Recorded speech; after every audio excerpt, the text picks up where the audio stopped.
Perkenalkan, nama saya Nur Ihsan Agustrianto. Saya berasal dari kelas 2H Fakultas Hukum. Di sini saya akan sedikit menjelaskan mengenai definisi hukum internasional, hukum antar bangsa, dan hukum antar negara. Yang pertama, hukum internasional. Secara umum, hukum internasional adalah seperangkat norma, prinsip, dan aturan hukum yang mengatur hubungan antar subjek-subjek hukum internasional dalam pergaulan internasional. Awalnya, hukum internasional sendiri hanya mengatur hubungan antar negara. Namun, dalam perkembangannya, cakupannya menjadi lebih luas.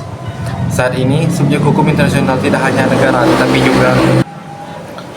tetapi juga organisasi internasional, misalnya PBB, WHO, dan WTO. Individu, terutama dalam hukum HAM dan hukum pidana internasional. Selanjutnya, perusahaan multinasional dalam konteks tertentu. Kelompok pemberontak yang diakui dalam konflik bersenjata. Dengan demikian, hukum internasional modern tidak lagi terbatas pada hubungan antar negara saja. Definisi menurut para ahli. Yang pertama ada Hugo Grotius, Bapak Hukum Internasional. Hukum internasional adalah hukum yang mengatur hubungan antar bangsa, negara berdasarkan prinsip keadilan dan kebiasaan. Menurut Oppenheim, hukum internasional adalah hukum yang mengikat negara-negara dalam hubungan satu sama lain. Menurut Mokar Kusumadja, hukum internasional adalah keseluruhan kaidah dan asas hukum yang mengatur hubungan lintas batas negara. Selanjutnya, dari berbagai definisi tersebut dapat disimpulkan bahwa hukum internasional adalah sistem hukum yang mengatur hubungan lintas batas dengan dasar kesepakatan dan kebiasaan internasional.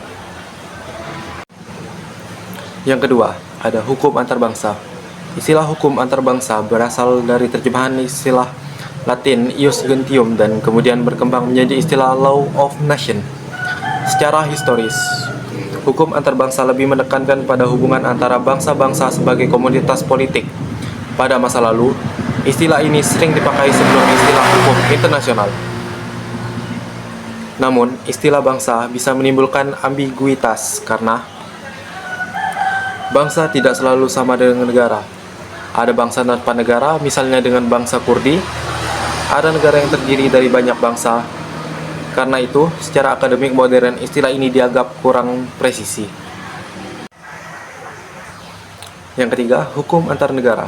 Hukum antar negara adalah istilah yang lebih sempit. Ia merujuk pada aturan hukum yang secara khusus mengatur hubungan antar negara dengan negara lain. Fokusnya adalah, yang pertama, ada perjanjian bilateral dan multilateral. Yang kedua, hubungan diplomatik. Ketiga, perbatasan wilayah. Keempat, sengketa antar negara. Kelima, kerjasama internasional. Namun, istilah ini tidak mencakup perkembangan modern seperti hukum hak asasi manusia internasional, hukum pidana internasional, misalnya LCC, serta peran organisasi internasional, perlindungan lingkungan global. Karena itu, istilah ini juga dianggap terlalu sempit untuk menggambarkan realitas saat ini. Terus yang kedua, mana istilah yang paling cocok untuk digunakan saat ini? Jawaban yang paling tepat adalah hukum internasional. Alasannya karena cakupannya lebih luas, tidak hanya mengatur hubungan antar negara, tetapi juga individu dan organisasi internasional. Mengikuti perkembangan globalisasi, dunia sekarang saling terhubung secara ekonomi, politik, dan sosial. Serta diakui secara akademik dan resmi, digunakan dalam konvensi internasional, perjanjian, dan lembaga global. Lebih tepat secara terminologi, tidak menimbulkan ambiguitas seperti istilah bangsa. Jadi, istilah yang paling relevan dan tepat untuk digunakan saat ini adalah hukum internasional, bukan hukum antar bangsa atau hukum antar negara. Dan yang ketiga, apakah hukum internasional disebut sebagai hukum atau moral internasional? Jawabannya yang pertama, pandangan yang menganggap hukum internasional bukan hukum. Beberapa ahli klasik seperti John Austin berpendapat bahwa hukum internasional bukanlah hukum yang sebenarnya. Dan menurut teori Austin, hukum adalah perintah dari penguasa yang berdaulat. Harus ada lembaga yang memaksa, harus ada sanksi yang jelas. Dalam hukum internasional, tidak ada pemerintah dunia, tidak ada polisi internasional yang memaksa semua negara, Sanksinya sering tergantung pada kesepakatan negara. Karena itu, Austin menyebut hukum internasional sebagai moral internasional positif, bukan hukum dalam arti sebenarnya. 2. Pandangan yang menganggap hukum internasional adalah hukum. Sebaliknya, banyak ahli modern berpendapat bahwa hukum internasional tetap merupakan hukum karena ada sumber hukum yang jelas. Menurut Statuta Mahkamah Internasional (ICI), sumber hukum internasional meliputi perjanjian internasional, kebiasaan internasional, serta prinsip-prinsip hukum umum, putusan pengadilan, dan doktrin para ahli. Ini menunjukkan bahwa hukum internasional memiliki struktur hukum yang jelas. 2. Ada sanksi.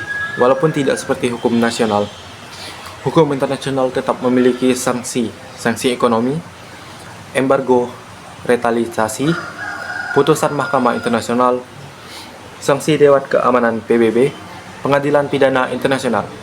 Contohnya, negara yang melanggar perjanjian bisa dikenai sanksi ekonomi. Individu yang melakukan kejahatan perang bisa diadili di ICC. Yang ketiga, ada dipatuhi oleh negara.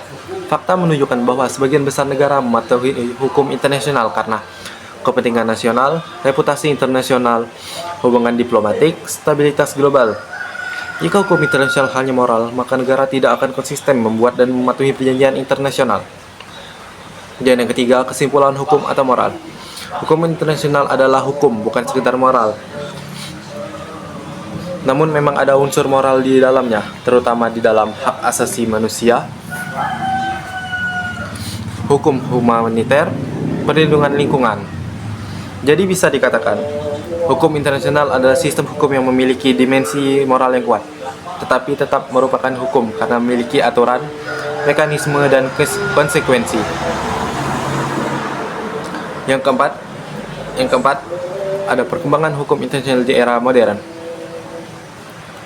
Saat ini, hukum internasional berkembang sangat pesat karena globalisasi ekonomi, isu perubahan iklim, konflik bersenjata internasional, perdagangan internasional, hak asasi manusia, kejahatan lintas negara, dan contohnya adalah perjanjian perubahan iklim, hukum laut, hukum udara dan luar angkasa, hukum cyber. Ini menunjukkan bahwa hukum internasional semakin penting dalam kehidupan global. Setelah pembahasan semua tadi, kita dapat menyimpulkan hukum internasional adalah sistem aturan yang mengatur hubungan lintas batas negara. Hukum antar bangsa adalah istilah yang kurang presisi.